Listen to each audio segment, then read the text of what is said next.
Good morning, everyone. My name is Mona Magno Veluz, and welcome to this unique conversation on Autism-OK employment in ASEAN. So this session today is going to be a webinar around what the knowledge industry is doing to push for autism-inclusive employment in the region.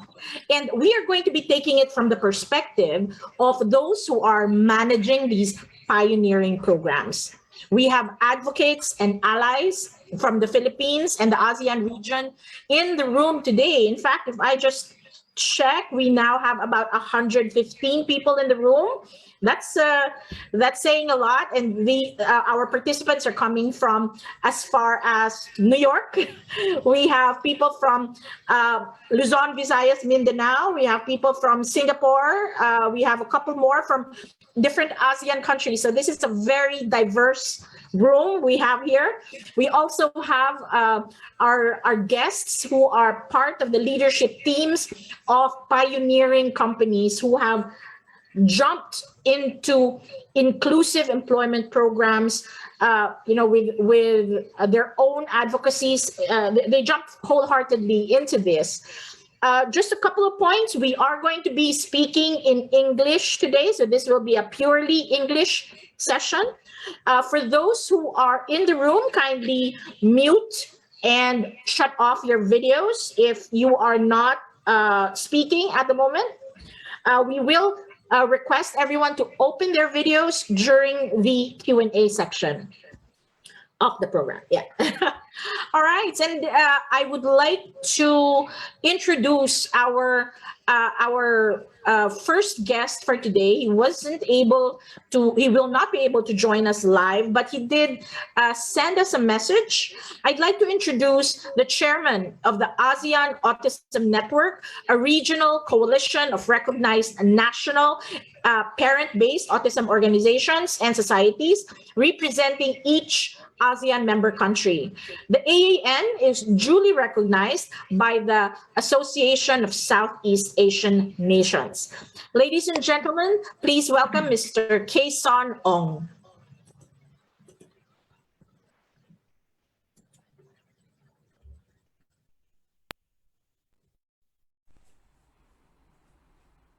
Good morning to all. Mabuhay. My name is Kason Ong from Malaysia. I am the current chairman of ASEAN Autism Network, AAN. On behalf of AAN, I would like to thank ASP for inviting me to say a few words, and also for including the ASEAN Autism community to commemorate your 26th Philippine National Autism Consciousness Week. AAN and ASP have been working very closely for years on various issues pertaining to autism. With this year's theme, it is so relevant that we all work towards this, and I'm sure we will succeed by 2025 or earlier. Anyway, I am sure this week's meeting will be a fruitful and productive one. Thank you, and all the best to all of you. Thank you so much, Mr. Kason Ong. For those who don't know, the ASEAN Autism Network has been around for many years.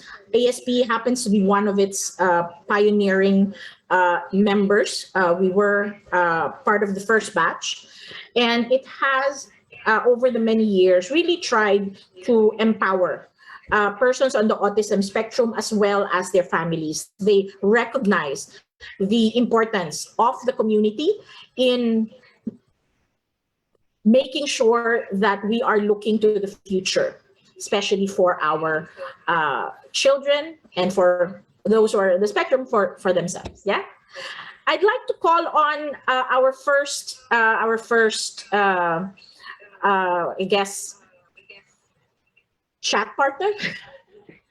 Our first partner. He is the CEO and co-founder of Divergent. Divergent is an all-virtual network program and serves as the first bridge between the 21st century employers and the high-potential, underutilized, neurodiverse talent population from all over the world. Mr. Byron Dai. Hello, thank you so much, Mona. Hi, Hello, Byron. everybody. Where are you at? Let's see. There we go. Let's add that spotlight. There, wonderful. How are you today, Byron? I'm doing very well. Thank you so much for having me and for the wonderful introduction. And it is, you are in New York, so you are 12 hours away from us. Uh, the intro that the video that we played introduced you and where you're coming from, that advocacy, that very personal cause that drives you to do the work that you have done. And I would just like to share with everyone that I am personally thankful for how we started out. We first had a conversation in 2020, like That's February 2020, right that's before, right. That's or right. a little bit earlier, perhaps, right before the pandemic hit. And we had plans, we had all of these wonderful ideas for an on-site on-site workforce, and it's gonna work out. But I think it worked out better. What are your thoughts on how the team in the Philippines, a divergent team in the Philippines, has been coming along? Oh, it's been absolutely wonderful, and I think this is for us a really amazing opportunity to be able to take a model around what we're seeing in our own early days, which is the opportunity in remote work. Seeing that becoming so much more of a norm because of the pandemic, and seeing how that type of remote work opportunity actually has provided built-in accommodations to really enable this autism community to thrive. And I know even today we have a number of our employees who are joining, as well as our amazing manager Elaine. And I'm so excited to just have everybody here because I think the collaboration with ASP and Divergent is really a testament to the kind of innovation that can come out from this space. And we're so thankful to see that when it comes to this work and this opportunity, what we're doing is not purely a social impact; it is a business impact, and the sustainability and the That's growth of what wonderful. we're doing is something that we know will continue to grow Yeah, as time goes yeah. on. And from ASP, we have been very happy with our partnership with Divergent. In fact, we are looking forward to how we can innovate and how we can expand. There's just a world of opportunity out there that we can leverage on together. So I'd like to share and give the floor to you, Byron. Tell us more about Divergent and your programs. Absolutely, thank you so much. And what I would love to do is share a brief presentation with everyone here. And what I'd like to do is use this as an opportunity to talk a little bit about both Divergence model, but also how Divergence model has been able to work with ASP as well as within the Philippines. And what we hope could become the start of a conversation about the opportunity of remote work, the opportunity of these 21st century jobs across ASEAN. So I always like to start my presentations with just a quick background for myself, but because of that amazing video from before, I'll just share that I'm in this space because, like many people on this call, uh, I have a connection through family or through a self-advocate. In this case, it's my brother. And I look at the opportunities that he's able to get because of the vocational training, because of the access to resources that really should be universal. He's thriving, but there's a question of why are we not able to get this opportunity to everybody? And so what we did with Divergent is we created a company that we said it did two things. It created a model that helped make job seekers more competitive from this community. And it also helped employers get better access to candidates. And so for today, what I want to talk about is really just quickly two things. The first is just talk about what the model looks like for being able to bring this autism talent community in front of employers, as well as talk about almost an example of what that looked like in the Philippines. So in a nutshell, what we do is that we actually think about this as a series of steps, that our model is about working with adults who are within the autism community and trying to complete three steps. It's about trying to understand where they are and be able to upskill them. It's about being able to then find appropriate placements for them. And then it's about providing that coaching and retention layer. And so all three together are really essential towards getting somebody into a role that is fulfilling and long term. And that upskilling is really involving three different categories. It's not just the job skills. It's really about understanding the entirety of a community. When we work with our employees and we try to bring neurodivergent folks into our organization, we recognize that for some folks, they come in and they are looking not for job skills, but for ways to get more comfortable with public speaking, feeling less anxious about being able to verbalize their thoughts. For others, it's about being able to build upon executive functioning and time management skills. And I think what this hits on is that at the core, all of our employees, all of the individuals we help to place, each person comes in with their own story. And the interventions and the support we provide must be personalized as well. So what we did is we said, let's provide a mechanism to give training that is personalized. This means that it could be sometimes giving somebody who is better at learning in a one-on-one setting, a coach or a facilitator who can help lead them through different exercises. For others who are more visual, it might be about giving a chance to review videos, which actually show somebody completing a task. And then for those who are very kinesthetic and have to really learn by doing, it's about actually providing ways to try out a small piece of work.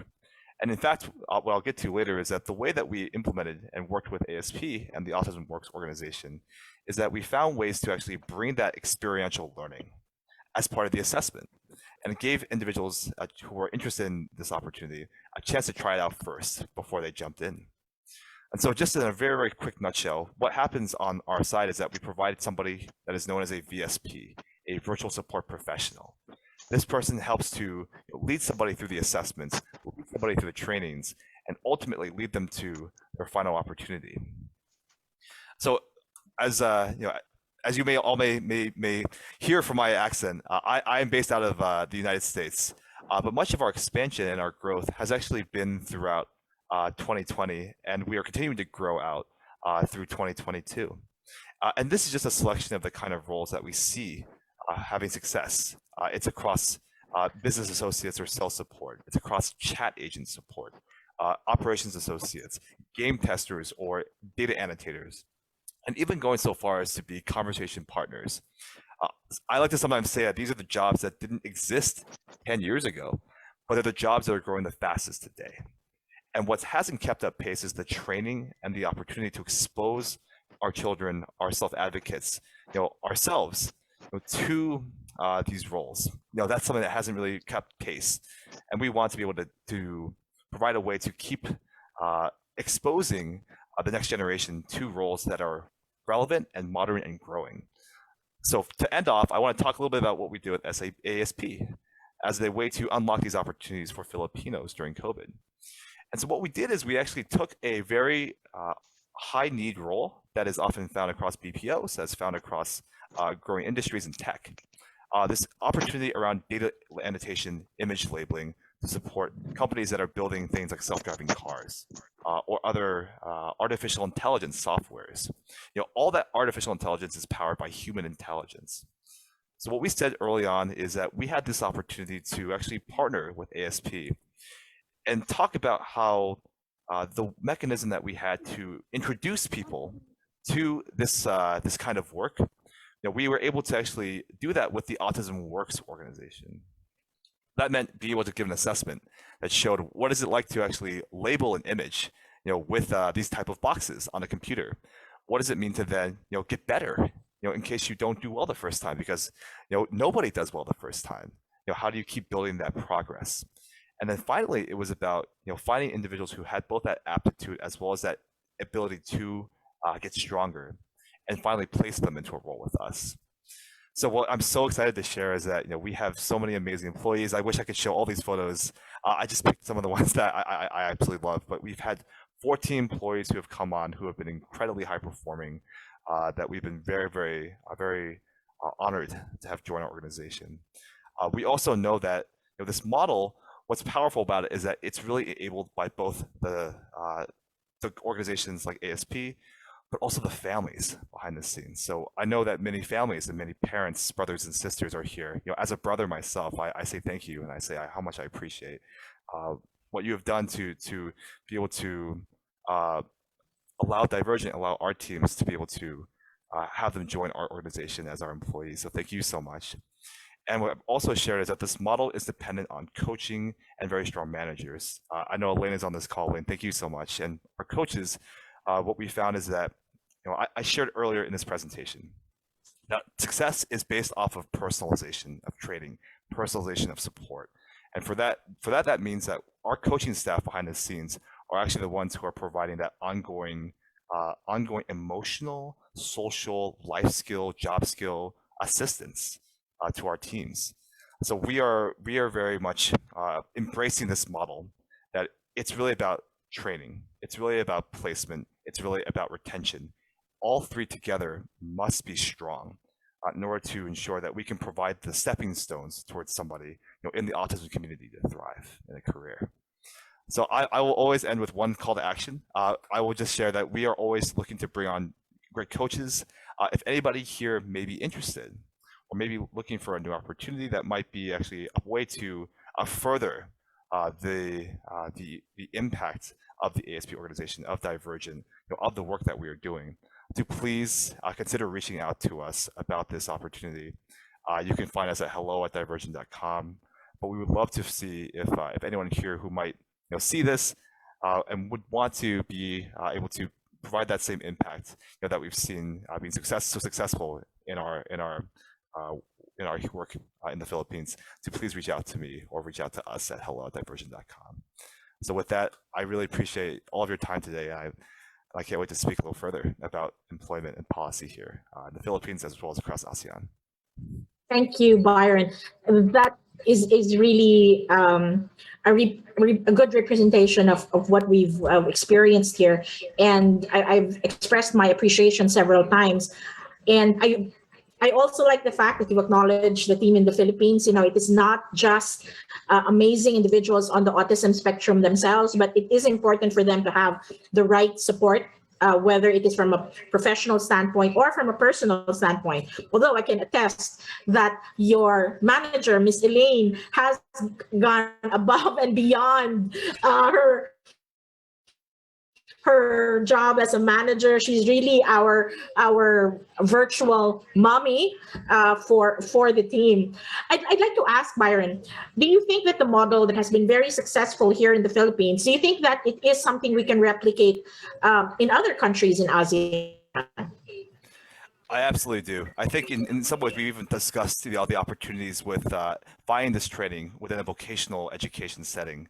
What we've seen across the Philippines, across the U.S., is that this is not a country-specific model. This is a universal model around being able to train somebody to understand the type of opportunities that are out there, as well as be able to provide the supports that are needed. So I think what we are finding is that the Philippines is actually innovating on behalf of ASEAN for what could be a region-wide model. I think we're very excited to see ways that we can find this incorporate into vocational education into organizations like TESDA, and so I'm very eager to see what the future holds for this expansion. And I think our friends from the ASEAN Autism Network who are in the room today are also keen on exploring what can be done in this field, especially in other markets, in other countries. Thank you so much, Byron, and we'll catch up again a little bit later. Please hang out for until we have our Q&A. In the meantime, I'd like to call on one of our other partners. Their company, Manulife Business Services, Business Processing Services, was the winner of the Partner of the Year in 2020.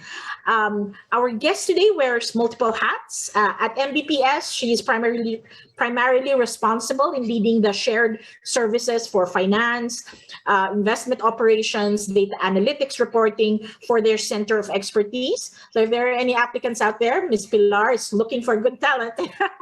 She believes that the power of diverse teams enables high performance and enhances the customer experience and delivers creative innovations. She has been a champion for diversity and inclusion programs over her many years in leadership roles.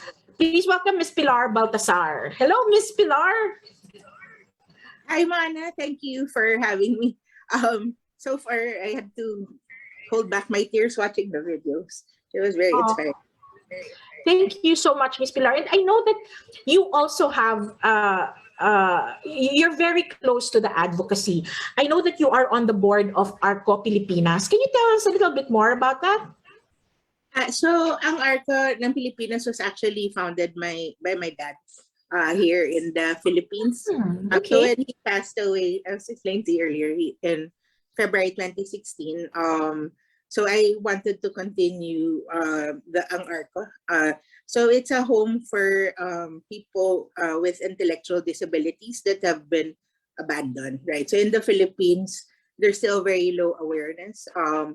And the way that the ang ARCO works is based on the L'Arche model, where people with IDs live with people who are also normal. So we have them in pairs, and basically both learn from that relationship, right? So similar to what Brian was talking about, it needs to be personalized coaching, right? So the challenge sometimes for IDs when you put them in an institution, it's not personalized, it's like mass production. So, but the IDs thrive better when they have a personal partner who helps to coach them and learn social skills. But for the partner as well, they also learn a lot about how to practice empathy and how to teach better. Right. So How it's many, a how very many fruitful individuals are relationship. in your program, Miss Pilar? So in ang ARCO, we currently have 15 core members. So that includes people who have IDs, and then so these are the ones who live in the ang ARCO house. But we also host events, so other families with children with ID also participate in some of the education sessions that are conducted by our partner organization. So we do a lot of training, for staff to learn, our IDs to learn other skills like baking or in the service industry. In ARC, actually, we have one ID who is doing data encoding. Right, so he's doing data work. So I could relate to Divergent because that is one unique skill. Right. Yeah. So so I found the video of Divergent actually very inspiring as well. And I'm also optimistic that with partnerships like ASP, that we get introduced to the talent pool for our organization. Yeah, and that brings me to our partnership with Manulife. In the early days, it was really as with any company, it is really difficult for the company sometimes to appreciate the promise and the opportunities in this in diversity hiring. Now, what was the I guess the journey of Manulife when they began that program on this diversity and inclusion? Okay, so for diversity inclusion, I joined manual MBPS in 20. So actually, that's when we launched the diversity, equity and inclusion, the diversity and inclusion program in 2016. Because I identify that there's a need for diversity and inclusion to help drive up performance. So I'm a strong advocate for diversity and inclusion as a business imperative for us to be able to connect better with our customers, because we do have diverse customers and we have diverse employees, and having programs where people understand how to behave inclusively and practice inclusive leadership helps us to actually perform better, right? And drive up performance, right? So myself have a different learning ability, which during my growing up was a challenge, and at that time people didn't know what dyslexia was, right? So I've had to innovate on how I work, and that actually helped me deliver solutions to the business in terms of simplifying how we work, because of I can't do things the same way as other people. You have a lot of things to share, Miss Pilar, considering that you yourself had dyslexia. I'm sure that the early years of learning must have been very difficult for you. Yes. My teachers had to talk to my parents. So luckily I had very understanding teachers. And my dad helped me as well in the reading, right? Because the challenge with dyslexia is the letters get all jumbled up. So luckily my dad was also teaching English at the time, and he taught me how to speed read. That one helped a lot to cope. Yep. And then I had to use computers since the age of 8 because it's very hard for people with dyslexia to, we have challenges in writing. Wonderful.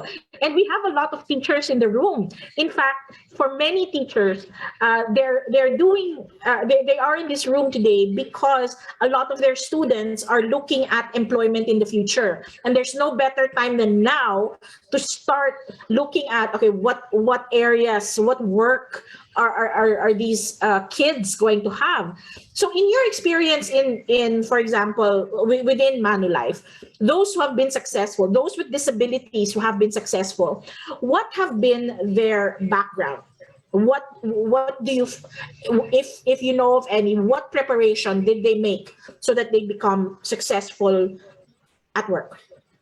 Well, okay, so we actually so in terms of the autism spectrum, we have 3 employees who joined us recently. So I think in terms of autism, we still have a learning curve there, especially autism has a really, really broad spectrum, right? So, but we do have other ability talent in Manulife.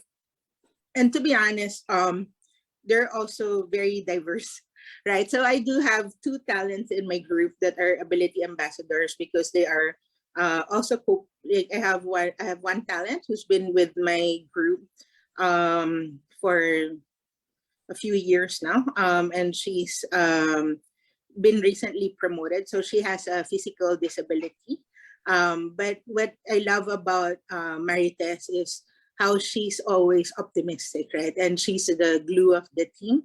I think when people have to overcome challenges, whatever they are, whether it's physical or other types of ability, it makes them a lot more adaptable, resilient, and open to innovation, right? And this is why, she progressed very well through her career, as a senior analyst, then became a subject matter expert, and now she leads a team, right? And, so like I find her story very impressive. I also have another talent who also deals with mental ability issues. So, right. But what I love is how she's very candid and open about it, right? And how she's able to also, again, drive up employee engagement. Because I think the willingness to be vulnerable makes a big difference, I think, in this space. So I wouldn't say that, I think our talents add value to the company because they bring a different perspective and it inspires the people around them. Thank you, Ms. Pilar. Personally, I also feel that the impact of senior leaders who appreciate disability and the potential of those with disability also carry a lot of weight in the success of our programs. So thank you, Ms. Pilar, for all that you do. Thank you for your heart, and thank you for the solid activities and programs that you've put together to make sure that our kids have opportunities out there. Let's chat again in a bit. In the meantime, I'd like to call on our other partner, our next speaker. The company that our next speaker represents was also Partner of the Year for the Autism Society Philippines in 2019, I believe. Willis Towers Watson has 4 entities here in the Philippines. They have consulting, they have shared services, and our guest today is the HR country head, service delivery leader team, service delivery lead for Willis Towers Watson, responsible for end-to-end HR services. She's also part of the Philippine leadership team and is the leader for workability for the Asia Diversity and Inclusion Council. Please, let's all welcome Miss Kit Season. Hello, Miss Kit. How are you? Good morning. Good morning, Mona. How are I'm you? good. Thank you so much. So Miss Kit and I met many years ago. I It's funny remember that you call me Miss Kit. Just say Kit. Miss Kit, yeah, always. So Kit and I met many years ago, and we met during my first visit to Willis Towers Watson. So my first visit, usually for companies, I talk to the recruitment manager. But Kit went out of her way on that day to actually meet with me as well, and I appreciate that, Kit. And meeting with the senior leader up front is a good sign for me that there is leadership, ownership for the program. So before we go into what Willis Towers Watson has been doing, Miss Kit, for you personally, what attracted you to diversity and inclusion? Is there a personal connection in your case to somebody on the spectrum, somebody with a disability, or even all of the other pillars of diversity? What is your connection? Okay, so I remember having that conversation with our country head because Willis Towers Watson, being a research advisory, big on data analytics, it's important for us to be thought leaders in everything we do. And part of that culture is ensuring that we're big on inclusion and diversity. In fact, we call it IND in WTW rather than DNI because it's inclusion first. So in that conversation, he asked me if we can push further on our initiatives with other networks like LGBT, Gender Equity Network, which was, for me, it was good, but I was kind of looking for something more meaningful, if I could use the term. You know that you're providing positive impact. A real change, because my impression is we're already so big on LGBT and Gender Equity Network, and if you look at our country, that conversation happened about 6 years ago. You hardly saw any PWD hires, especially in a knowledge company. So I remember seeing this email asking us to. It started with deaf hires. We're being asked if we're interested with deaf hiring. And when I floated the idea, it was unthinkable. And all the more that pushed me, because if you're really talking about inclusion and diversity, then as an ally, it's important for you to give voice to those who are still unheard and give visibility to those who are currently invisible. And so we started first with deaf hiring, and the path was initially we start them as a contingent worker hire. We ensure that we have sensitivity training. Then we push the envelope in trying to widen our PWD hiring. And that's when our conversation started. And if you don't mind, Mona, I'll be sharing the story of our first hire, Ryan Lucero, because definitely his career flourished in WTW. But it started that way.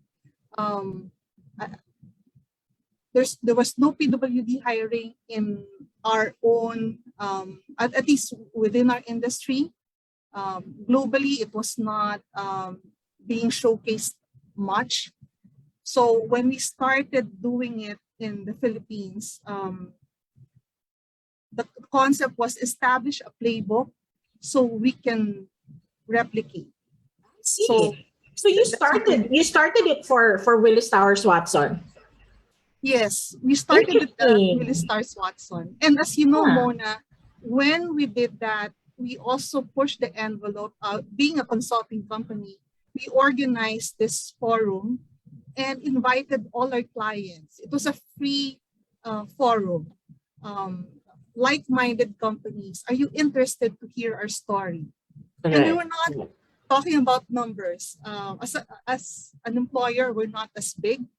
But when we shared our story, then the big companies had their aha moments. It is possible.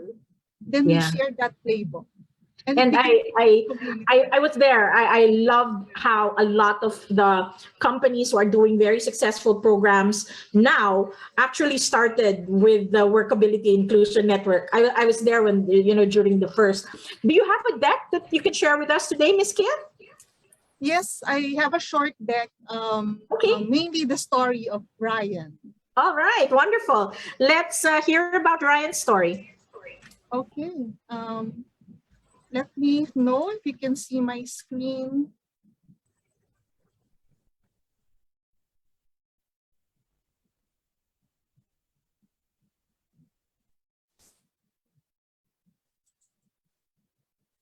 Ryan has also been one of our success stories within the ASP Autism Works program.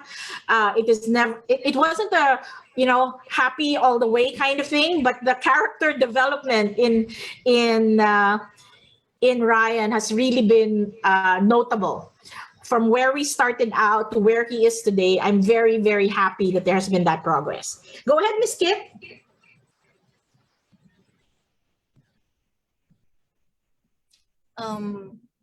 Let me just let me know if you can see it. Are you able to see my screen now? Yes, we can see your screen now. Okay. Sorry for this. So it's the Autism-OK deck, right? Yes, we could see the entire screen, even the notes. Oh, okay. Sorry. Let me try that again. Sorry.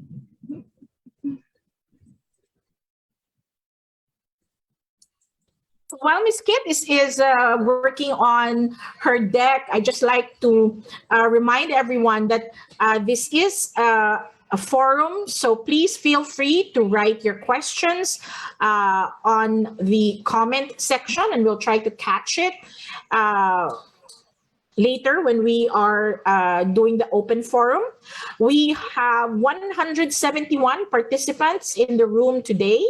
We also are running the stream on our Facebook page, where I'm sure there are other viewers there. We are very happy to welcome you all to this conversation.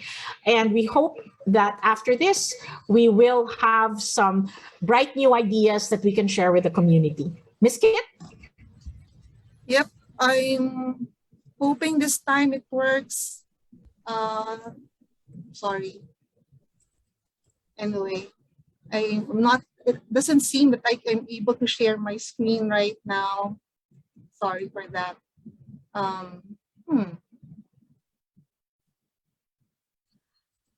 I'd also like to acknowledge that we have Ms. Carmen Zubiaga in the room. For those who don't know, Ms. Carmen Zubiaga used to be the Executive Director of the National Council on Disability Affairs, and she is also working on uplifting the state of persons with disabilities through her private and NGO work, as well as through her attempt to get a seat in Congress. Miss Kit, please Now, tell is us about Ryan. Yeah, is it better now? Do you see the? We cannot see the screen. We can't see your deck yet.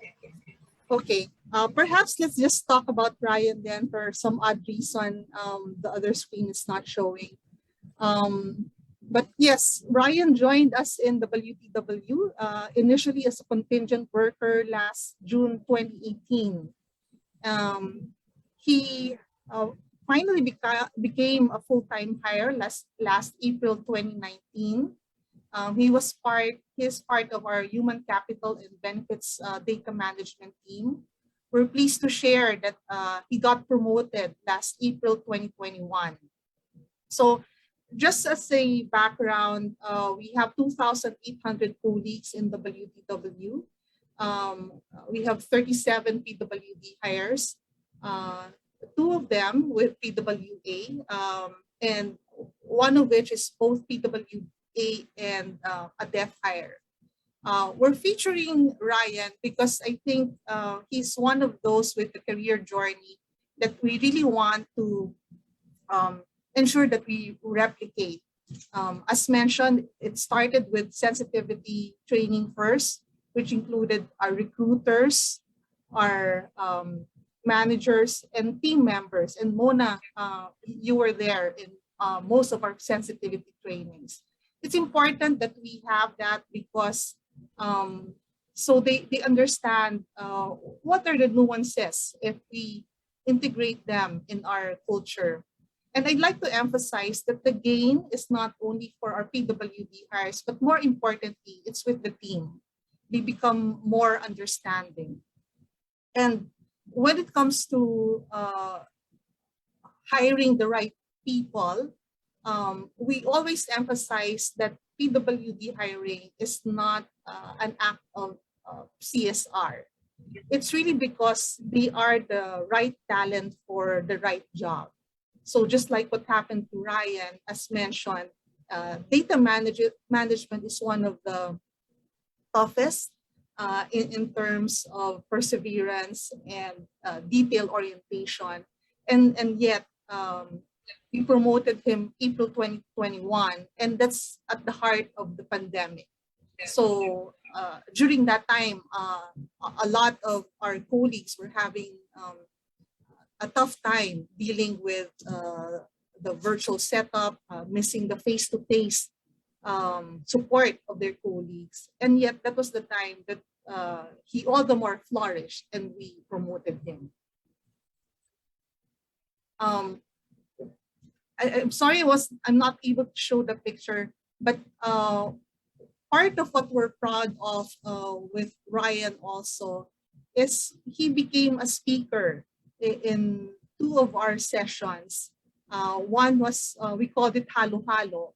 The Halo Halo session of the WTW was really just to talk to our colleagues, how they're doing in the virtual setup. So we featured a wife, and she's handling a big group in WTW. The other feature that we had was a single colleague who ended up trapped in Metro Manila during that time because he was not able to go home. So we were asking him how he was dealing with the work from home reality and the quarantine situation. And we spoke with Ryan to check how he's dealing with the virtual setup, whereas we knew that a good number of his support came from the face-to-face interaction with his team. And we were like stage mothers wanting to ensure that he's okay with talking with the virtual audience. At that time, there were about 280 who participated, but he was very articulate. He was very encouraging with what he shared. If you don't mind, I'll read his advice to our colleagues. So he said, my few advice are, first, to start with the basics. If unsure, don't hesitate to ask questions. When you are now used to things, you can be at least independent with the work. Second, don't be shy with the people around you. They are very friendly and aware with PWAs. And third, but not the least, too much work can be stressful, but it can be easily managed in trying to stay calm and just take a short break. And he shared a picture of his vacation with his team members in Baguio at that time. And for me, I think that's the most powerful in terms of, again, we're different, but in the end, we're all the same. So if there's any call to action in this sharing that we have in the WTW, and Mona, this is, thank you for the privilege of sharing our story. It's the call to action is to be an ally, actively promote and advance culture of inclusion, approach difference with curiosity, and ways to understand. So when it has not been done in the past, be curious. How can we make it work? How can we make it more welcoming and adjust our status quo? Somebody who does not engage or silently is unsupportive, that won't be our way for the future. the passive neutral approach to discrimination will create a toxic environment. But if we call out and challenge the status quo, like we are doing when it comes to PWA hiring, then it's just a better society for all of us. If I may quote, I think this is from Martin Luther King, the ultimate tragedy is not the oppression of the wicked, but the silence over that by good people. And for me, Mona, you're one of those miracle workers. When you invited me to the Angel Walk, I was just so surprised. There's so many people.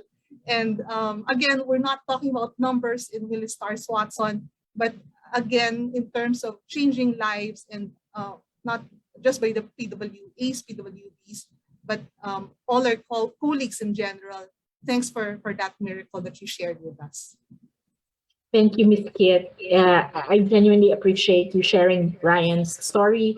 I also appreciate the things that we can all think about. We have to look beyond what's in front of us. We have to aspire for different things. Thank you, Ms. Kit, and we'll get back to you in a bit. In the meantime, I want to share also one of the things that we have been doing. What connects all of the three speakers that you have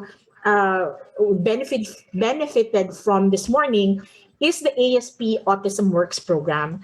And the ASP Autism Works program is my baby. I have to kind of flex that it started out because when I became a trustee for the Autism Society Philippines, we were doing a lot of work for together with teachers, together with professionals, together with the families, but we weren't doing anything with the business sector. And I came from a background where I came from the knowledge industry. I came from IBM. I came from companies that work in that space, and we weren't doing anything in that space. So I looked at where what employment was like in the Philippines for persons on the spectrum. Those who were able to get jobs usually got jobs because there were accommodations. The owners of the company knew their parents. The parents kind of, facilitated it, and they are not able to retain their jobs because there was no support. So we knew that we needed something else. By the time we started our program, and this was in 2016, there were really no takers in the beginning. We started with 3 employees in one store. So this was the service industry. This was with our longtime partner, SM Markets and SM Cares. They wanted to try it out. So this was a pilot program, 3 employees, 1 store in Metro Manila. Since then, we have now bloomed. I think this deck says 250 and 55. It's actually a little bit more than that. And we are now not just in one location, but in multiple provinces all over the country. And with Byron in the mix, we have partnership outside the Philippines. And we hope that this is a model that is not only going to work for us here in the Philippines, but also, for our friends in the ASEAN region, because we do have a lot of common qualities in terms of our workforce. Now, in the end, bottom line, I know that the ASP Autism Works program was able to facilitate economic empowerment. And why is that important? Here you can see our friends from Willis Towers Watson there. This is one of the early recruitment days. You can see Ryan, who is the man in green.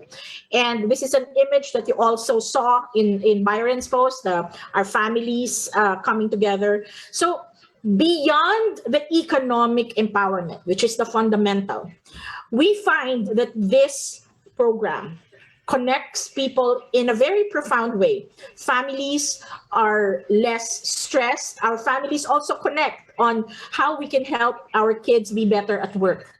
It also is a program that uplifts the reputation of the autism industry in private sector. Without these success stories, people will always ask, should we hire somebody on the autism spectrum? Aren't they disruptive? Can they get violent? So there is also education on the part of the private sector, and I think that beyond the economic empowerment, although it's a very important part, that really is something that I feel we were able to accomplish. As a people, as a country, we are able to become better. We are able to become people who accommodate, appreciate, accept persons on the autism spectrum, and we are all the better for it. So that's the ASP Autism Works program. I don't see it closing down anytime soon, but I do feel that we are going to have to innovate to make sure that we can continue to provide opportunities within the context of our pandemic.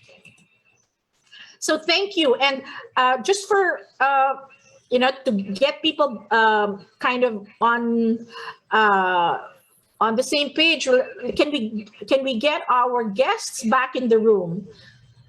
So we have Byron here, Miss Kit, let's see, and Miss Pilar. Let's add those. There we go. Hello, everyone. Thank you so much for all that you've shared. This is really a fun morning for me. I love the idea that we're sharing this with 177 people here on Zoom and more on Facebook. Now, I'd like to ask a question of all of you. I know that your programs have been established for a really long time. But I would like to ask you to go back to your early days and share the challenges that you had with working with persons on the autism spectrum, and how did you address it? Can we start with Byron? Yeah, absolutely. So I could take us back to 4.5 years ago, 2018, when we were first launching our employment program. In this case, it was trying to identify the best type of opportunities that would also be suitable for a remote environment. And so much of the research and much of the work was also helping to kind of bring this remote ecosystem and accommodation to our first set of employees, which meant sort of almost building some of the first structures to support a remote employee, before COVID, before this type of widespread normalization of remote culture. So that actually led us to do two things. One is, I think, something that is something that many companies who have created neurodiversity and autism programs have done, is that we leaned on the service providers, the organizations like ASP, as well as fellow companies, who've also trodden on this path, towards bringing programs into their own organizations. So we actually worked with organizations like Ultranuts and some of their leaders to help us understand, what are the ways in which remote employees can thrive, because they'd also been implementing models in that arena. We also then, on the second side, work closely with the individuals themselves. And so one of the things that I think would really be benefited from was recognizing the self-advocacy skills of individuals within this community.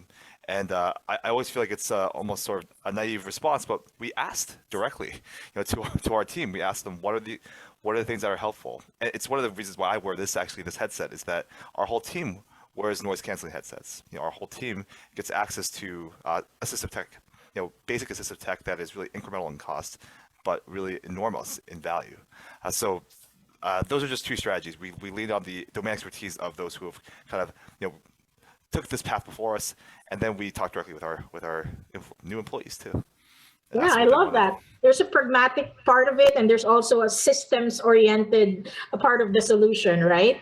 Ms. Pilar, what have you experienced? Yes.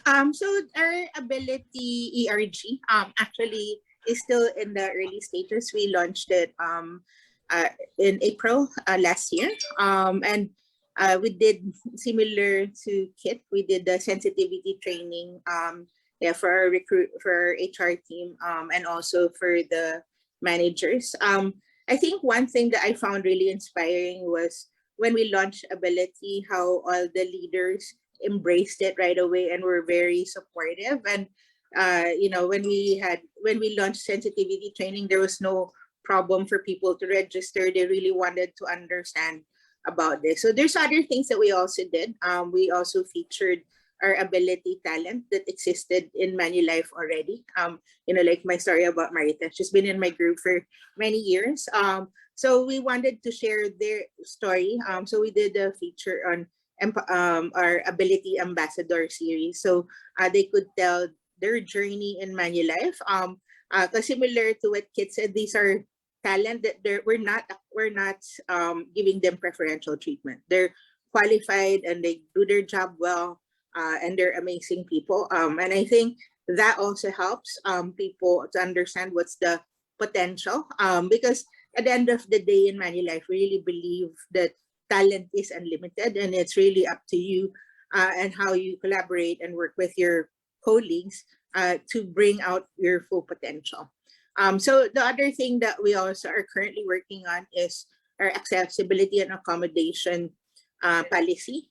And I'm happy to, similar to Brian, I think this is now the day and age, with the technology, that it's really much more better now, which allows for different skill sets. So one thing that was very surprising is when we ask questions about different abilities and how we can make sure that they are successful at the workplace. One thing I'm very proud about Manulife is our technology guys said, oh yeah, no, we can do this, we can do that. They had all these different solutions that's available to the talent and can be customized to the employee. So when we started our journey in MBPS with diversity inclusion, we've now evolved to diversity, equity, and inclusion, because the equity part is really important to enable and empower all of our talent. Kit? Yes, so thanks for the sharing. And in Will Stars Watson, I think what helped us a lot was really the sensitivity training. And there's curiosity around it. So a lot of people attended. Then when we had our first hire, we shared the story, and they saw that, okay, we're not saying it's a walk in the park. And we're glad, Mona, that you really partnered with us closely in understanding. There are the fun moments, and there is also like, Mona, what do we do? But again, it takes a village. The managers, HR, the team members, and the family. I think it's important that as HR, we also have to recognize that when it comes to PWA hiring, we also consult with the parents, and it's something that is just part of a welcoming company. It's not something we see as a disturbance, but it's essential, especially in our culture. We're very family oriented, so to sustain their growth in the company, that's important. But again, what I wanted to emphasize as a company, it is not just in hiring them, but we track what's happening in their career. In fact, just last week, we finished our, we call it kamustahan. So since we've done both deliberate hiring as well as self-declared PWDs, so meaning we didn't consciously hire them. In a way, we found out that they were PWDs when they self-declared. Then we checked on them. Okay, again, with this work from home arrangement, how are you doing? And it was interesting that some of them were saying, can we have a blue screen? Can we have an adjustment to our schedule? Can we have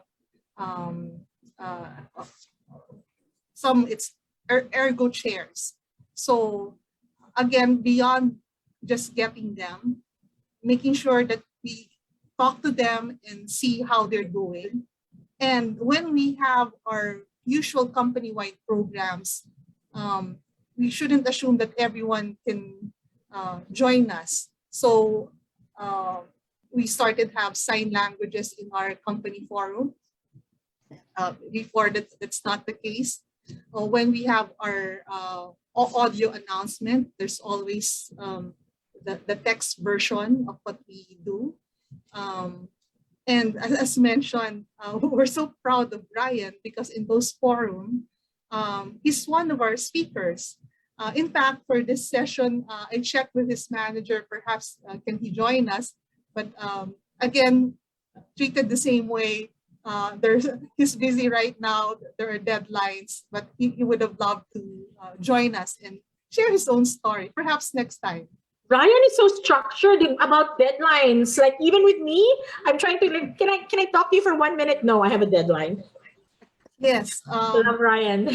Yeah, that's why, as I mentioned, he was recently promoted during the toughest time of our work stage. So we're proud of him. Yeah. Another thing that that I wanted to ask, and this was part of the questions that was shared in the chat. A lot of the, well, not a lot, but some people would say that, you know, diversity and inclusion, all of this yada yada about disability inclusive hiring, it's not really pragmatic. You're just doing this. You're part of a bandwagon of sorts. Essentially, it's hard to work with people with disabilities, and we don't want to babysit, you know, people who can't cope. It doesn't make sense for my business to hire persons who are not able to cope. What are your thoughts on this, Byron? Yeah. Just I feel like there are. I think the first thing is that there are going to be those comments that will come up time and time and time and time and time again. And I think it's important to kind of get at, you know, what is at the root of those sentiments. You know, where it comes down to is that there is still, despite the efforts I think of this, you know, everyone on this call and everybody on this panel, is that there is still that stigma and that lack of awareness just about the opportunities to be able to work with neurodivergent individuals, with individuals who are in the autism community, with broader disability.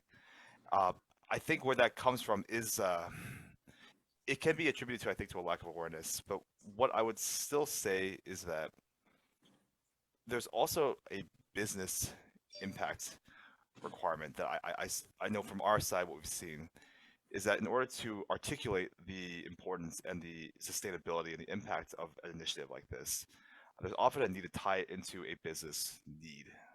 And if you can showcase that, in our case, you know, what we've done is we've tried to demonstrate that there are ways to actually build both that social impact and that business value concurrently. And I think that has probably been the strongest way in which we've been able to address, you know, what could be said is still a fairly pervasive thought in much of the corporate world, which is, you know, fortunately being worked on actively. It really does come down to doing what we can to basically show those wins, show them visibly, and, you know, amplify them, make them, you know, part of our ongoing narrative that there is real value and benefit to continuing to bring individuals in, you know, with disability, with neurodiversity, because, you know, here are the ways in which that has you know, that has actually helped an organization thrive. I think it's unfortunate that this actually in some ways has to be done because, you know, one would not do this to a neurotypical employee or to somebody without disabilities. You wouldn't have to sort of stand in and represent the community. But in some ways, those wins, you know, I think with time become less and less necessary. So it feels like we're in some ways in a bit of an inflection period where we have to kind of step up and really amplify them so that we can reach that future in which it's not so necessary anymore. Right. So, what are your thoughts on that, Miss Pilar? All of this DNI as a PR stunt. Yeah, so for us, on the ability, like we're still in the early stages. We're 1 year in. So to Byron's point, right, we're doing a lot around awareness because we need to conquer those perception biases is what I would call them, right? And I think one thing that we do focus on, I love data, and this is why I'm passionate about data, because at the end of the day, the best way to break down the barriers is to, state the facts, right? And for all of our ability talent, when you look at the facts, they are high performing, right? So the results speak for themselves, and I think things that are of value take some effort, and I think it's an effort that's well worth it, because there's a lot that we can learn from the journey. Sorry that my voice is breaking, but I feel very strongly about this. So. I feel your passion, Miss Pilar, and I also am a fan of data. When you can articulate your business proposition, that is when you can win the hearts of CEOs and the people in charge. Miss Kit, what do you feel? How do you feel about this pushback on the value of the diversity and inclusion programs, and how it is not really aligned to what the business wants to do? Yes, it's interesting because we just had our IND meeting yesterday, and our workability leader, Rico Orbeta, who's our pioneer when it comes to PWD and PWA hiring, he was telling me, Kit, we've been doing this for 7 years already, and we're not increasing in number. And I was telling him, we just keep on pushing. Proof of concept is important, and we do have our proof of concept. So it's really just showcasing, sharing the story, giving visibility to our PWA hires. That's why we push the envelope in terms of having Ryan as part of our company forum. I'm experiencing that still in whenever we talk when it comes to some of our regional counterparts. They're saying, okay, it's possible to do that in the Philippines because you may have the number, or because your culture is different, or perhaps when it comes to your legal requirements, it's not even a legal requirement. The government is encouraging us to have 1% of our hires as PWDs, but there's no penalty around it if you don't follow. So you hear a lot of these excuses, but in the end, it's really important to have that allyship and concept of intersectionality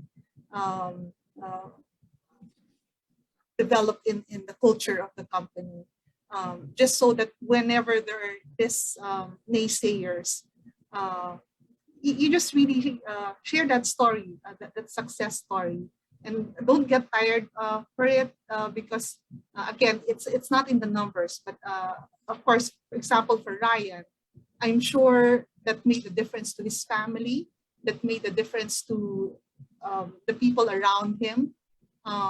And right now, I can really say everyone in WTW, not just in the Philippines, but globally, knows that story, and that means a lot. So we do want to increase the number, and this year, that's part of our objectives. It's not just a nice to have, but it's something that we're pushing as an accountability with other leaders. Yeah. And I guess this group is, we're preaching to the choir here. We're all on board on this. But a lot of people in chat were also saying that in the ASEAN, not just here in the Philippines, there is still that discrimination. They still feel the discrimination when they try to get hired directly. And I do agree with that sometimes the employer who does not know how to hire a person on the spectrum may push back, or may make the individual feel that they're being discriminated. But I'm a conduit. I'm a conduit between the employers and the community. So you provide your demand, and I'm a conduit to the supply. And I see that the Autism Works program is really a transitional program where we try to match jobs and job seekers the best way we can. In my experience, even with the best credentials, even with the right education, if the individual has not been trained or they do not have employment or employability skills, it will not be a good match. So I see a lot of teachers here asking, do we need a high school diploma, or do we need a college degree? What do we need to get hired? And that's actually not the point. The point is whatever you want to do in life, it is really having a good match. Diba? If you want to paint signs for a living, that can be a very fulfilling life for you if that's what you want. And you don't need a college degree for that.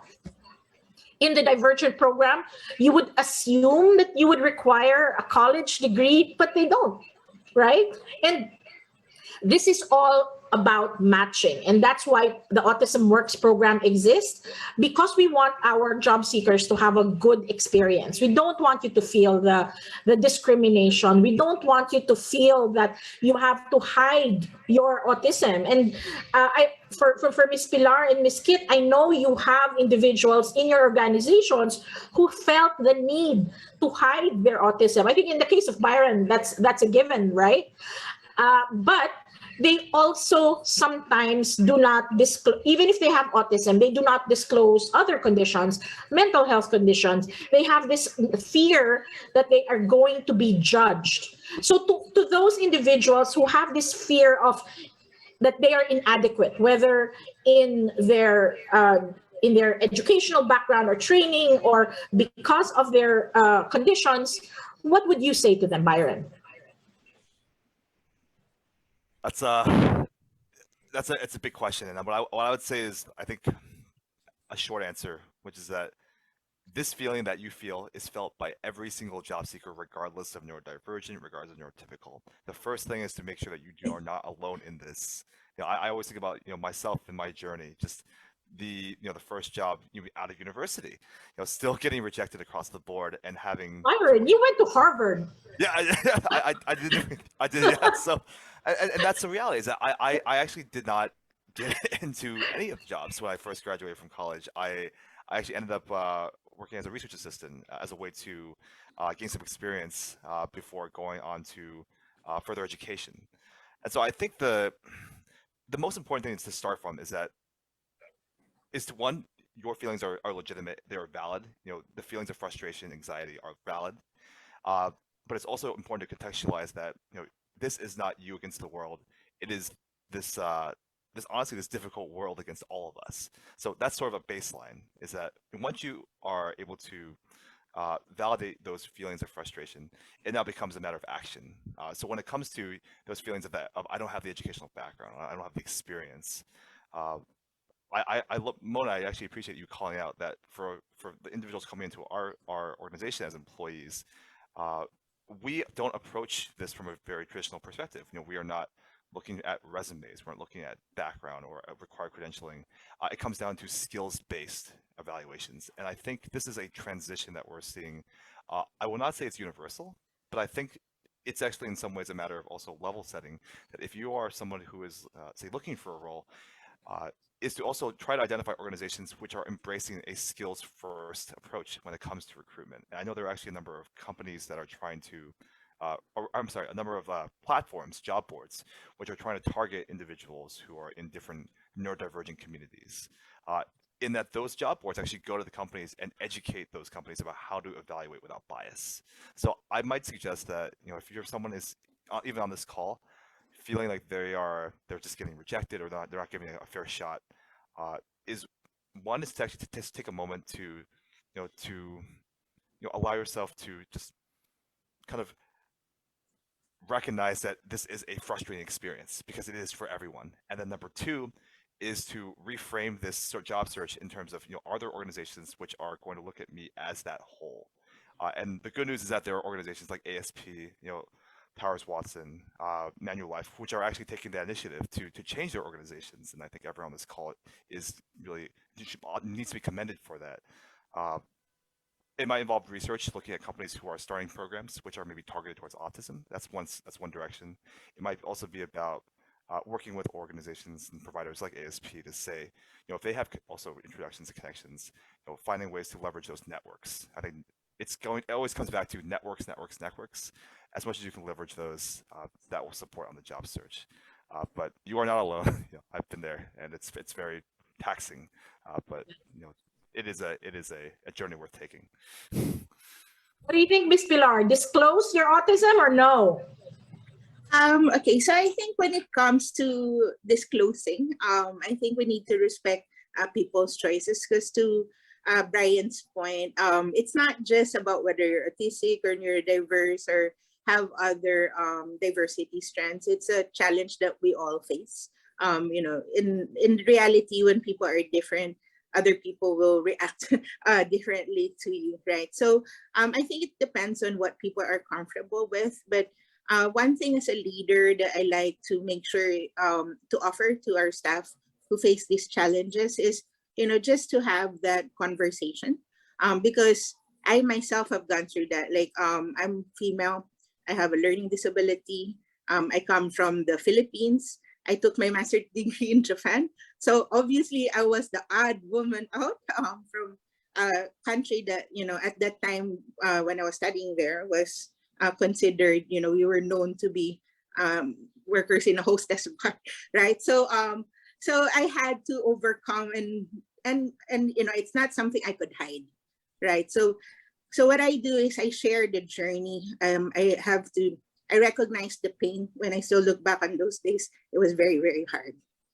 But I think we have to look at the size of the prize and what we're aiming for. And I think it's about, when you get kicked down, that you just have to brush it off and stand up, right? So in my MBA, I actually graduated valedictorian of my class, right? And that's how I showed them that even if you are different, that you can be respected and you can earn the trust. So I think it's very important for everyone out there that it doesn't matter how different you are. What matters is how you believe in yourself. Correct.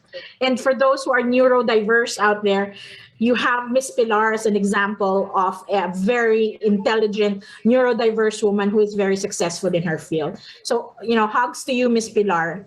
Miss Kit, disclose or no? Preferably disclose, but we respect if they don't disclose.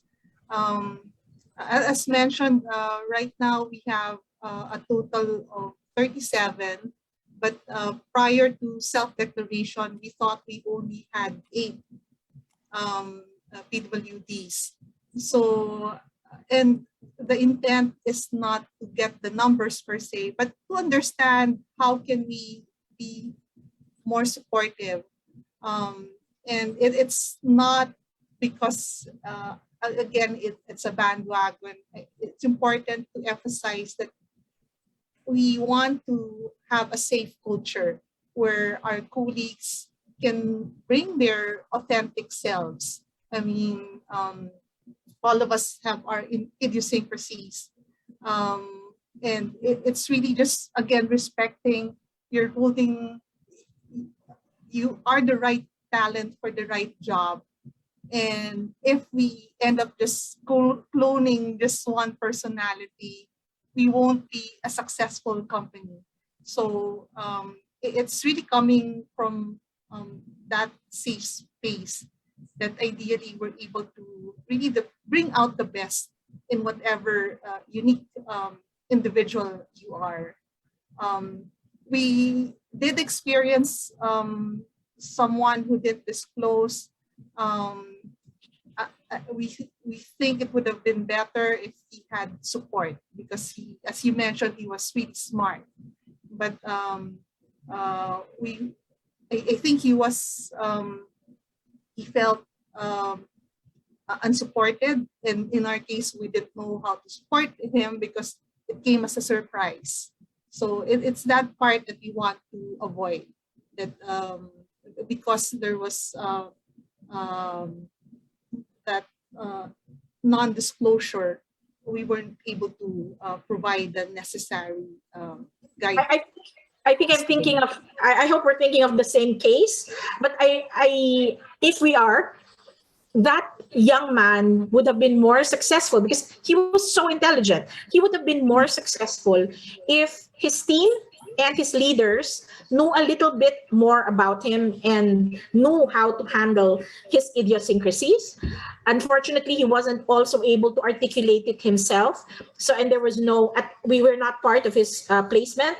So yeah, it was unfortunately something we could have avoided. I think he could have been a more successful had there been less of this, I guess, anxiety on his part to disclose that he is on the autism spectrum. And this like I said, this is the choir. This is a group of people who are on board when it comes to autism disability inclusion in the workplace. And hopefully if we have this conversation again in a year or in 6 months, we would have a bigger group and we would have perhaps the government sector in the room today. But it is also important for us to have the voice of those on the autism spectrum themselves. And at this point, I'd like to add a young man. His name is Gerald Tan, and he is before Gerald introduces himself. Um, Gerald is one of the pioneering self-advocates here in the Philippines. Back in the day, when we were still advocating for the PWD, the changes to the Magna Carta of persons with disabilities, where persons with disabilities can have their discounts and all of that. Gerald was on the streets advocating together with other disability groups for those on the autism spectrum and those with hidden disabilities. Like as many of you know, when we're out there, we don't get acknowledgement sometimes that our kids and our community have disabilities because it's hidden. And Gerald has been very articulate and very helpful in making sure that happens.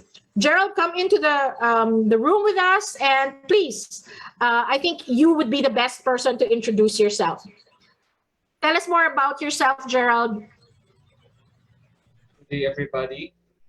I'm like to say I'm a self-advocate for those causes, getting rights, freedoms, privileges, and enjoying them like the rest of the community, just like everyone, like other people. I'm happy to live my life happily and know what's happening around me. Like that 20% discount as mentioned a while ago on purchases of medicine, going at restaurants, eating out. Yeah, Need to be that blessed was. if it's given fairly. And we still look very fondly on the times where you're actually amid like people on the street with your megaphone. That's a really awesome visual. I wish I had that so we can share that today. But what I'd like to ask the room today is this is just such a layered conversation. There's so many things to look at, but as individuals and as leaders of your organization and as a person on the spectrum, Gerald, what do you want to see? Give me like your top 3 asks. What do you want to see our government, our employers, and our families and persons on the autism spectrum do to help make this a better and genuinely inclusive world? Let's start with you, Byron. Okay, yeah. Lots of audiences. I'll just share the quick hits from my end. The things I would love to see from government, employers, families, governments. I would love to see more investment in the young adult and transition age spaces. I know there's more on early intervention. I would love to see more policies that are considering, what happens to families and what happens to self-advocates, as they age, especially past school age. For employers, I would love to see the continuation of the programs, for neurodiversity, for disability and autism hiring. I think this is this is definitely a neurodiversity movement that's happening not just across Philippines, ASEAN, but or really across the world. I'd love to see the employers becoming and taking those proactive steps of treating neurodiversity, disability, on the same tier on DEI, as they do with other areas. And with families, I think that I'm slightly biased because my brother is 22, and so we as a family are going through this. But to families, as early as you can, to start thinking about transition and thinking about vocation and thinking about what it looks like, to be able to introduce job skills, introduce career exploration, introduce work skills. I think you might say that some ages are too young. I say there's no wrong age to start. The best age is probably as early as you feel comfortable. But getting that exposure to what it's like to work in an environment, to sort of normalize what it's what the professional world is like. I think it doesn't happen as much as we would like to see in the schools. I know in the U.S. it's an area where there's a lot more investment that's starting to come, but families can take that first step to help with transition. Ms. Pilar. Okay. I guess like when I think about, I don't want to be political when it comes to talking about the government, but I think when in the volunteer work I do, one thing that I recognize from some of the government institutions is that there's a need to better understand as well, right? So I think the government needs to do more in terms of following through. So the support doesn't stop with just giving the investment, having the red ribbon cutting, the picture taking. I think what's really important is that there's really a good understanding of how we support and make our talent in the Philippines much more empowered, right? Especially for the people in the ID spectrum and autism spectrum. I think there's still a low level of understanding. I've lived in many countries, and I think in the Philippines, there's still a lot more to do in terms of education, including our government workers, and also supporting NPOs and NGOs that actually do this work. That's still I don't see that much funding going to NGOs that support this, right? And one thing that I love, and I want to say thank you to ASP. They've been, when we launched Ability, they were our first partner that really guided us and connected us to other organizations that can help us through this journey. So I'll be humble enough to say that, I'm new at this. I'm really looking forward to learning from all of you, and I found this forum fantastic. I sent a note to Byron. I want to pick his brains. I want to learn from Kit. I think it's very important that we invest, to Byron's point. So like what I'm happy with as an employee of Manulife is Manulife actually committed to invest and in ASP. And I think it's corporate donations like that really help drive momentum and for us to create equity, not just in the workplace, but also in the talent market. So as an employer, I think when you look at the size of the investment versus the potential benefit of opening up a new talent pipeline that we can hire. So under my group, I'm also trying to build a data analytics and reporting capability. But because of the pandemic, there's been a lot of demand for talent in the digital space. So the market is net short on talent pool. So, like what Byron's doing, it's really a business imperative that we need to supply and seed the market. And if we're not leveraging all the talent that's available out there, we're not doing our businesses favors, right? So I think the economics make sense to completely support these kinds of initiatives and organizations like ASP. That's sort of my expectation from employers. And for family, I have my nephew is on the autism spectrum. So, I've seen the journey for my brother and his wife. And I've seen the learning that they've also had to go through. So one thing I guess, like my advice for families is you're not alone. You can reach out to other friends. I have close friends who have autistic children. I listen to their stories in the hopes that I can learn more so that, I can share some of what I discover with my brother. right? So that, I'm hoping that by the time my nephew is ready to work, that we've, ASPs well established in the Philippines. Yes, you can definitely Sorry, count on us. No, I'm a crybaby today. it's something that we genuinely understand. Sometimes it just kicks in. It happens to me also, especially when you tap that pain point really. And we all have that as parents. Me as a parent, I have that fear sometimes that my what if I'm no longer around, right? What happens to my son? Would people be kind to him? So, Miss Kit, what do you think the government, other employers, and families and PWAs, what should they be doing or what do you recommend that they do today? Yeah, for the government, it's my prayer that we end up having a leader who's more listening to the sentiments and the needs. So that it's important for us for the government to really understand and include them in the governance of PWDs. Again, as what Pilar said, it's not just the ribbon cutting part.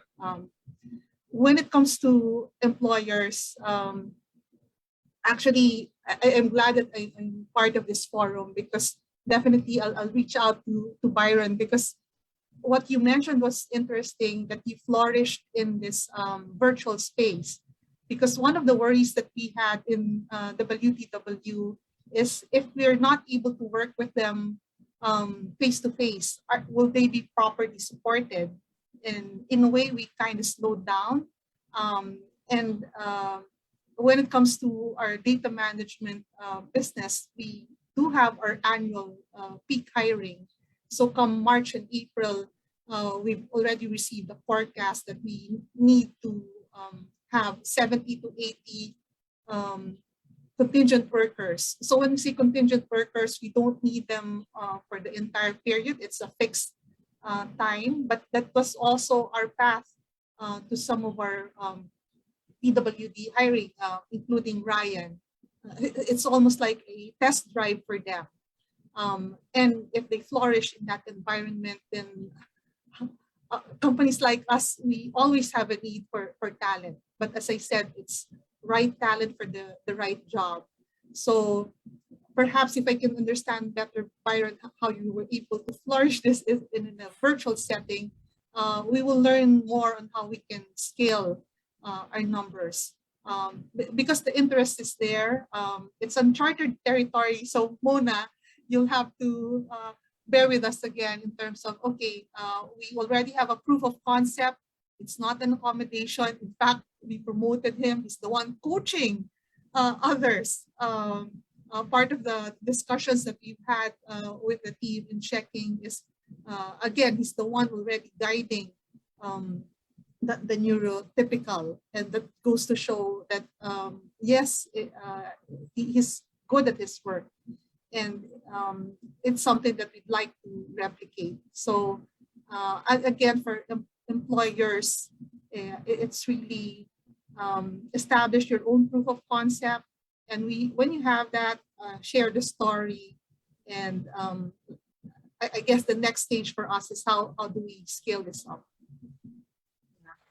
And we'd like to hear from Gerald. Gerald, what are your recommendations for us? Based on what was shared a while ago, when you were asking me about the government, the role on the rights of persons with autism, I would be happier if they do their best to enact laws that would give due recognition and respect when it comes to employment, like having the right job. As we've seen in the video clip, The Loop, a while ago, that most of those people in the spectrum are not employed after graduation. And if doesn't matter what kind of potential or their skills they have or their strengths, they'll be employed in the right jobs or put them in a job placement, and there will be no discrimination on their part. On the other hand, for those employers, I'd like to give a shout out to Byron of Divergent, Ms. Pilar, and Ms. Marikit from on the left, and WDTW, the Louis Towers Watson, to recruit those on spectrum and to give them chance for those on the spectrum to take part, to have a job, to earn money, be independent perhaps, or to do their best and enjoy rights just like the rest of everyone, as I said a while ago. And there's also a privilege on the other hand. There will be also a set of responsibilities. Make sure those who are employed on spectrum learn how to follow directions, even the simplest ones, and do their best to work in harmony, to cooperate, to foster teamwork, unity as well. And for the families, lastly, for the parents of those children on the spectrum, you do your best not to give up. If they have their skills, they want to have their jobs, you do your best to support them, and there are years of training them and teaching them social skills or how to behave properly in the workplace. Perhaps they'll be paid off. You did a great job, parents. Now it's their turn. It's their turn, yes. You go to the workplace, corporate workforce, and if that Divergent sounds like a movie or a novel, and if they're skilled in computers, they're nerds. If they want to know, okay, I know what this. They're very precise. They're attentive to detail. Go for it. Yeah, support them, help them. And there are those in finance, like Manulife and Willis Tower Watson. And Gerald is already being recruited by Miss Pilar. Yeah, I'll take a shameless plug. All the roles in my group are open to anyone to apply. Yeah, just praying about it. But I've got friends or anyone who or passion for numbers or computers or coding, go for it. For parents out there and siblings, support your member on the spectrum. Yeah, I like what you said, Gerald. Like, go find your passion and you go for your passion, right? Yes. All right. So I also have been reading some of the comments on our chat. No, we have friends, we have self-advocates from Thailand and Singapore talking about anti-bullying and discrimination in the workplace. In the Philippines, and I'm not saying this is the same for all countries, in the Philippines, we are lucky because we do have laws in place.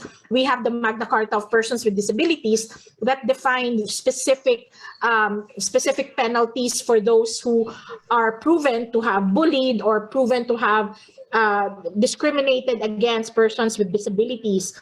They also asked questions about insurance, like discrimination for persons with autism to get insurance. I don't think that is something that is present here. Miss Pilar, Miss Marikit, your individuals on the spectrum get the full slew of insurance and remuneration packages, right? Yeah. What about you, Gerald? Do you have HMO, Gerald? Come again, what's that? HMO? Like health insurance. Not sure about that one. Yeah, but I think for most of our employees in the private sector, if your role is associated with the full package, including health insurance, they do get that. There were also a lot of questions from individuals on the spectrum asking about how to apply, and also the teachers about how they can help their kids or students who are in the transition programs get into Autism Works and into roles within the private sector. I think first off, I want you to know that you don't have to change to find a job. They're saying don't be so different. You have to be quote unquote normal so that you can find a job. That's actually not true. All you have to do is be yourself and bring the joy and the skills with you. Yeah, to find, so we are able to find the right place. for you to have a job, you should have you should be ready for a job. It means you have the right training, you have the right experience, you have to be at least 18 years old. So I'm not saying that you should have a college degree. No, I'm saying that you should be job ready, meaning you're able to talk and converse, even minimally. As long as those basic things are there, we should be able to find a job for you. All you have to do is send an email, autismfails@gmail.com, so that we can guide you through the process. And for the parents, usually how our process goes is we interview both the parents as well as the job applicant. The applicant also goes through a battery of tests, so that helps us assess how to place them. And it's usually it doesn't give us the answer, but it is a combination of these tools that allow us to find a perfect placement for you. So this is boutique placement. We don't just go for a list of available jobs and here you go, apply for them. No, that's not how that works. We do want to have a match. And if I may share, one of the things that Byron and I are cooking up is we do want to reach out to TESDA, and we made the preliminary conversations with TESDA. We probably have to wait until after the elections to get some traction there, but we do want to offer training at the senior high school level, at the young adult level. Maybe Byron, you would be, you can better explain the vision for what we want to do with TESDA. Absolutely. I think just in the shortest possible way, what we want to do is take the assessment, take the training that is involved, not just with the current role, which is around data annotation, around artificial intelligence, image labeling, not just that category, but across a series of entry-level IT roles that can be very accessible, to folks regardless of their educational credentialing. Is take that assessment, take that training program, and make it so it's part of the TESDA Voc Ed curriculum, so that it could be accessible to any PWD or anybody across any of the vocational training categories that are accessible to TESDA. In our minds, this is a way to sort of democratize access to this to the IT and remote work training that happens right now, which is and not a negative way, which is something that we work closely with ASP with. But I know with ASP and Divergent trying to bring it to TESDA, there's sort of a feeling that the model may actually have broader applicability, even beyond the PWD space. So that's a little bit what we're trying to do, is get that training for IT, for remote, into the hands of everyone. And right, I think it's a matter of time. Yeah, please go ahead. Yeah, no, you brought out an important point. It's at this time we have to scale. It's not enough for autism the autism community to be in a small space and share all of this good news. We have to kind of open up our doors and make it available, make the knowledge available to more people in the Philippines and in the region. So with that, I would like to thank our guests for being with us this morning.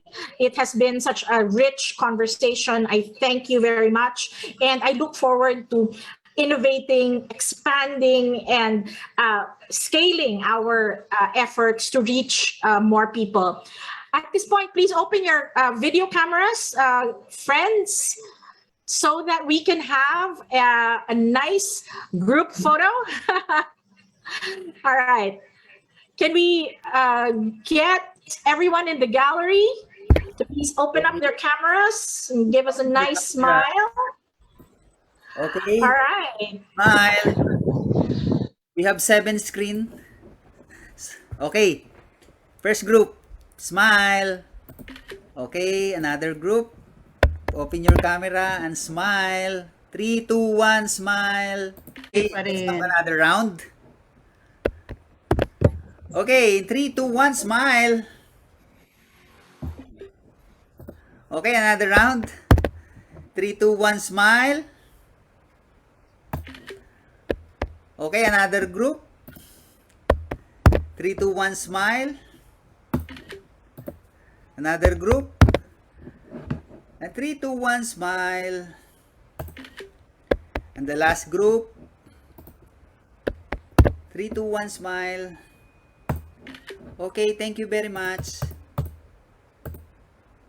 Thank you, Sosinin. You're welcome, Jan. Welcome. Thank you everyone for Thank you, Jan, guys. how are you, Thank you, Jan? everyone. Oh, we're leaving Thank now. you. How are you? Bye. Farewell then. Thank you. Bye-bye. Bye. Good break. Bye. Joining us. Take care. Thank you for having us. Thank Thank you you. for having Thank you us. so much. Thank you all. Thank Thanks for you. having us. Thank you, Bye. Jan. Thank you for having us. Bye. Thanks for Barangay. having us.